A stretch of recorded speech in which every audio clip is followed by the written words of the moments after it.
Chandler Smith won't be working construction in 2025. NASCAR wants the teams to post a bond to race in 2025 with their charters, plus the judge lays out the timeline for the trial. And let's talk about the top 10 best-selling NASCAR diecasts in 2024. Welcome back to Break Hard. I'm Matt. Start off with the hair real quick. I wore a beanie this morning because it was 20 degrees outside on the dog walk. Didn't take it off while I was doing other things. Took it off and was like, oh, we have a disaster on top of our head right now. So it's okay. We're going to get through it together. But we're going to get into what we need to talk about because, there's a lot of things to talk about. On Friday, late on Friday, actually, kind of like a Friday evening news dump almost, Chandler Smith announced that he will not be working construction in 2025 for his dad, which seemed like a very real possibility up until like 2 weeks ago at this point. Instead, he will be racing full-time in the NASCAR Craftsman Truck Series for Front Row Motorsports and a second truck for that team. Of course, Lane Riggs is in the 38. We don't know what Chandler's number is. We don't know who Chandler's sponsor is, who his crew chief is, but we do know Chandler Smith will be at Front Row Motorsports in 2025 in a truck. His name flirted around with one of their NASCAR Cup Series openings. Ultimately, that ended up not happening. Budget-wise, he just doesn't have the budget to, write the check anymore. It's the reason why he's out of his Xfinity ride at Joe Gibbs Racing. This will also be his third different manufacturer in 3 years. 2 years, at this point, in 2023, he was with Colleague Motorsports in the Chevy camp, then decided to jump over to Joe Gibbs Racing in the Toyota camp, and then now he'll be in the Ford camp over at Front Row Motorsports. Chandler is a guy that is polarizing to the extent that fans always have a strong feeling on him. People like him, people hate him. A lot of people think that he's spoiled. The kid can drive a race car on a flat track. If you give him a Richmond, a Martinsville, a Phoenix, he's going to be very good there. Probably should be good at New Hampshire as well. But he definitely has an attitude about him, and everything he does is fine, but everything everybody else does is wrong. That type of mentality. All I'm saying is the kid can drive. I think he just needs to be brought down to earth just a little bit here.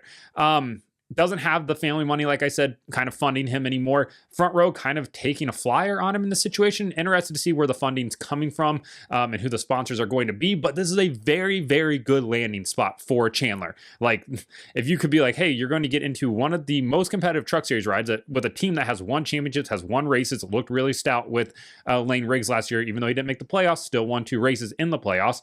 Or you can work construction for your dad. You're going to always side with, hey, let's go drive a truck next year. And the Truck Series is stacked as well. Daniel Hemrick, you have Corey Heim, you have Matt Mills, Caden Honeycutt, you have Raja Carruth, the other 2 rides that Spire still has to announce. Grant Enfinger, Ty Majeski, Ben Rhodes, Matt Crafton. You have a lot of really, really strong drivers. Gio Ruggiero over in the Tricon Garage camp as well. There's a stacked Truck Series field next year.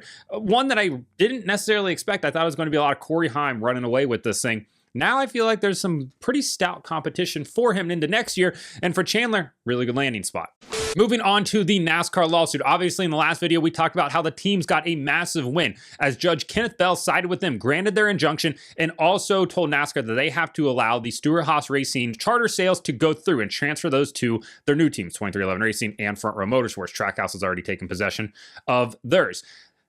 Now, NASCAR, of course, like we all expected, is going to appeal this. There will be a hearing on Monday to determine what the status of that is going forward. But until then, the teams wanted a decision by Friday, December 20th, because that's when they're supposed to close on their charters. Ultimately, that ended up not happening. The judge told them to hold off and put a stay on that until Monday when the hearing happens there. NASCAR has said that they are okay with the teams getting their 2 charters. So the injunction for the 2 charters that both teams already have for the 34, 38, 23, and 45. They're fine with that. They do not want the charters to transfer from Stewart-Haas Racing because the charter agreement for those charters has already been signed, and NASCAR feels like that is going to be a tangled mess that they cannot unwind. The judge, however, disagrees and said that anything that happens in this case going forward can always be unwound by the court and that NASCAR shouldn't worry about that. Judge Bell appears to be very pro-team in this situation where Judge Whitney, who was the former judge in this case before it switched over to Judge Bell, still not 100% sure why that happened, seemed to be very pro-NASCAR. Now, that could be because the evidence that was presented to him in the first attempt for an injunction wasn't substantial enough based on what the teams have submitted now. And Judge Bell is like, hey, this is actually way more substantial. Judge Bell also referred to NASCAR as a monopoly, which Judge Whitney did not. So there's 2 different mindsets, I think, going through this currently. NASCAR, of course, does not want this to happen, but they do want the teams to post a bond if this does go forward, that being a bond for, any specific amount that they could earn from these charters that they would then have to pay back if they ultimately end up losing this case and those charters are taken away from them. Is that going to happen? Not sure. That's something we're going to have to wait for Monday to come around on. But I do think it's interesting that NASCAR did request that. We'll have to see, what happens in this case, especially on Monday. That is going to be a pivotal day. That's what everybody wants to do on December 23rd, right? Getting prepared for the holidays. And now we got to go to court to discuss these charters even further. Zane Smith, in that last video, said probably, breathe a sigh of relief because he's likely going to be the third driver over at FRM. We already know Riley Herbst is the third driver at 2311 Racing. Maybe he's not that comfortable yet because there's still some work to be done here, which kind of expected.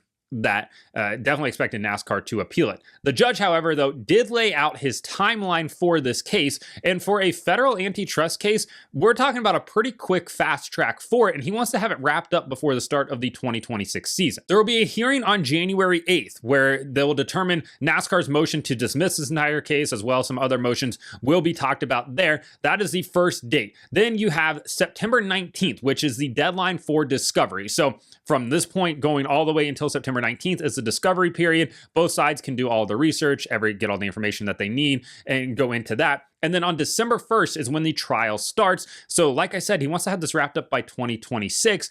And realistically, this is a very quick timeline, especially that discovery period. Kind of expected it to be longer than 9 months, probably expected it to be almost a year at this point, and then have that trial logically start maybe Q1 of 2026. This thing is likely going to be wrapped up before we even get to 2026 if it goes that far. Of course, the two sides can still settle. I think both sides are shin deep in the sand and they are not moving. I don't think either side wants to settle right now. NASCAR does not want to settle. The teams don't want to settle. The teams feel like they have all the momentum on their side right now. A ball's kind of in NASCAR's court to decide what they want to do. If I know NASCAR, I think I know them over, the last 15, 20 plus years I've been watching them, especially with this new regime, they're not going anywhere. They are not backing down from this fight, and neither are the teams. We have two very deep-pocketed sides here that are willing to go head-to-head, and it's going to be interesting to see how all of it plays out, especially with what we're going to hear on Monday, and then what we're going to hear in January as well. On Wednesday of this week, Lionel put out their top 10 best-selling diecast of 2024. And shockingly, the best-selling diecast is a non-NASCAR car, which we'll get to in a minute. But we'll start off with number 10. That is Joey Logano's 2024 NASCAR Cup Series Championship car. That is the one where they put the NASCAR Cup Series champion banner on the roof of the car. I didn't realize there were that many Logano fans, but hey, there's some people out there that are willing to support him, and they got him into the top 10 here. At number 9 is Tyler Reddick's Spring Talladega Race to Win car, that Jordan paint scheme that he took to victory lane and then Michael Jordan picked up his kid and had that moment and everything like that. Absolutely fantastic paint scheme. Seeing it break into the top 10, kind of surprising, but also it's a Jordan brand car, which won a race and looks pretty badass. So it makes a lot of sense there. Number 8 is Chase Elliott's Hooters paint scheme, the standard Hooters paint scheme for 2024. Of course, he went to victory lane with that paint scheme. Makes a lot of sense why it's in the top 10 and he has a ton of fans. Surprisingly though, bit of a spoiler here, Chase Elliott's Napa paint scheme, not in the top 10. At number 7 is Kyle Larson's 2024 Indianapolis Brickyard 400 Race to Win diecast. Of course, it's the number 5 with the papaya orange on it that he was supposed to race at the Coke 600. Justin Allgaier ended up doing that. But since Larson didn't get to race it, they brought it back to Indianapolis, which of course is where he raced the similar paint scheme in the Indianapolis 500 for Arrow McLaren. Bring it to Indianapolis for the Brickyard 400. He ends up going to victory lane with it. At number 6 is Corey LaJoie's Ketcherita Chili's paint scheme. For the life of me, I have no idea how this is in the top 10, let alone at number 6. I can only assume that every Chili's in the country bought these. Chili's gave these out to every corporate sponsor, supplier, person that came into a Chili's, because why? How? How did it sell more than Chase Elliott's Hooters paint scheme at that? Corey LaJoie, one of the most popular drivers in NASCAR? Who knows? Some are saying. Number 5 is Brad Keselowski's Darlington Race Win car, the throwback paint scheme that he had back in May when he went to victory lane in that Castrol Tom Supra throwback. Phenomenal paint scheme. Absolutely loved it. They did a ton of great merchandise around that win as well. Lou Creative's great t-shirt over for RFK. If you haven't seen it, I'm pretty sure they're still available in the shop if you want to buy one. Really, really cool. Glad that it made it into the top 10. At number 4 is William Byron's race to win Daytona 500 diecast. The white paint scheme with the flames down the side of it. Of course, there's a slightly controversial finish there. Did Alex Bowman win? Did William Byron win? Either way, Byron ends up winning the Daytona 500. I was there for that race. Watch William Byron drive right past me on pit lane to go to victory lane, which was pretty cool. Maybe that's a diecast I should buy. I don't know, but it's a pretty cool diecast at that. Number 3 is Kyle Larson's HendrickCars.com throwback paint scheme from Darlington. That is the Terry Labonte Kellogg's paint scheme. He brought Terry's iconic Kellogg's paint scheme back to NASCAR, of course, with the number 5. Hendrick Cars, allowed their text and allowed the sponsorship to be molded to look like the old Kellogg's. Larson had the fire suit that matched what Texas Terry Labonte had on as well, and Terry even put one on for the throwback race on top of that. Really cool partnership between the two of them. Absolutely love that paint scheme. Did not go to victory lane, though. Number 2, Chase Elliott's Hooters race to win paint scheme from Texas. I'm going to do it in the same excitement that Chase Elliott does everything in. He hates it for his guys because he finished second once again. But his fans, of which there are many, but still I don't think enough to win most popular driver, went to victory lane. There was a little Josh Block in there when I said popular driver. I'm not going to do it. Not going to do World of T-shirts this time. But for Chase Elliott, number 2 on the list. And at number 1 is a former NASCAR most popular driver, the driver of the number 8 Budweiser Chevrolet, who brought it back to the racetrack in November at the South Carolina 400. That is Dale Earnhardt Jr.'s number 8 Budweiser late model stock Chevrolet. It is a non-NASCAR car, but it is, of course, Dale Jr. I saw a lot of people on the internet freak out about this. They're like, the best-selling diecast is from a driver who hasn't raced in the Cup Series in 7 years. And that's a problem for NASCAR, but it's not. He's the most popular driver of all time in NASCAR. The guy has sold more merchandise than everybody. He brings back an iconic number that he has been in just a constant battle to try to get back from his stepmom.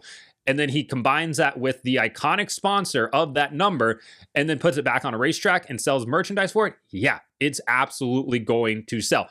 Demand through the roof. Supply also through the roof, and that's why it's number 1 on the list. Overall, I don't think there's any real surprises in here other than the Corey LaJoie one. For the life of me, do not understand that whatsoever. Am surprised that Chase Elliott's Napa paint scheme did not make it as well, but it is Lionel, so you gotta toss it up there. But yeah, let me know in the comments what you think about Chandler Smith going to the Truck Series, the NASCAR lawsuit, as well as them wanting the teams to post a bond, and the Lionel top 10 diecast of the year. Like and subscribe to the channel. Follow me on TikTok at BreakHard, Instagram, Twitter, and Facebook at BreakHardBlog.